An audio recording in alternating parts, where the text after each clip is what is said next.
Moi, mes grands-parents sont des agriculteurs. Et beaucoup entendent Albé Albé.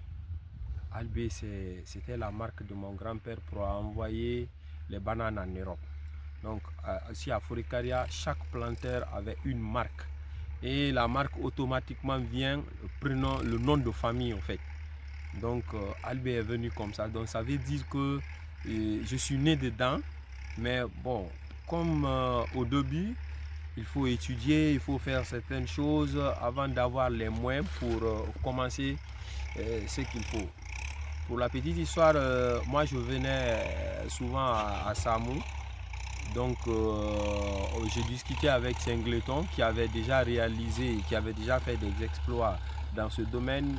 Et je lui ai expliqué que j'étais petit-fils d'un planteur, que je suis petit-fils d'un planteur. Il me dit, ben voilà, on va encore retourner faire les activités de nos grands-parents. C'est comme ça, il m'a encouragé et directement j'ai décidé de lancer. J'ai commencé d'abord par le manioc. J'ai fait 3 hectares de champs de manioc l'année dernière à Sagoya là-bas. Et cette année, j'enchaîne avec 7 hectares aussi à Samo. C'est pas facile parce que on ne peut pas aussi commencer sans avoir au moins le minimum. Parce que pour réaliser tout ce que vous avez vu, il faut louer des machines, les main d'œuvre, c'est ce qui coûte d'ailleurs cher dedans. Et après, il y a de l'énergie aussi à fournir parce que quand tu donnes l'argent aussi à quelqu'un et que tu n'es pas là et que ça se passe à ton insu, il peut y avoir de n'importe quoi. Donc il faut être sur le terrain et il faut te démarrer avec l'équipe pour pouvoir réaliser. Ce n'a pas été facile. Bon, comme tout travail d'ailleurs, hein.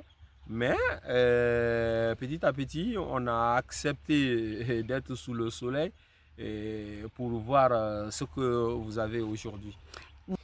On n'a pas de bailleur. Moi, j'avais essayé de voir le financement de FODA pour bon, l'institution qui accompagne les agriculteurs, mais malheureusement, on n'a pas eu de suite à ce niveau. Donc, on a décidé de partir avec les maigres moyens.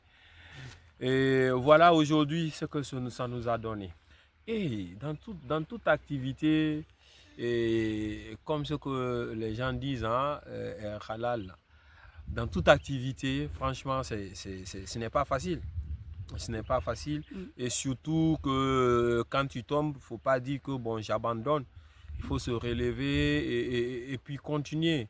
Donc surtout, on ne peut pas réussir dans une activité, surtout l'agriculture, si on n'est pas courageux.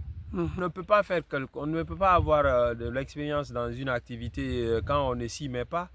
Par exemple, moi, bien sûr que mes grands-parents étaient des agriculteurs, mais ça, là, quand j'ai commencé, et pour vous dire, il y a une très bonne partie de mon champ de manioc.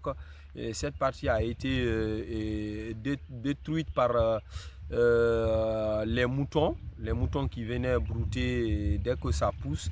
Donc, cette partie détruite là, il y a eu des moments chauds avec les propriétaires de ces animaux. Mais finalement, on s'est entendu, ils ont repris le champ, ça a accumulé du retard, mais ils ont repris le champ et ça m'a pas découragé. Au moment où eux, ils reprennent ce champ, moi, je suis venu encore lancer 7 hectares. Ça ne veut pas dire qu'on a de l'argent, mais c'est la passion, on dit. Donc, j'ai commencé, il faut que je réussisse dedans. L'autre, hein, le bonheur ne rentre jamais dans la bouche d'un dormeur, en fait. Si tu veux avoir le bonheur, il faut se lever le matin, préparer ton petit déjeuner. Et voilà, parce que même pour prendre le petit déjeuner, il faut fournir l'effort. On va te dire réveille-toi, tu te réveilles, tu te brosses, tu te prépares, tu viens pour manger. Donc il faut se lever, il faut se battre. Merci beaucoup. Merci à vous aussi.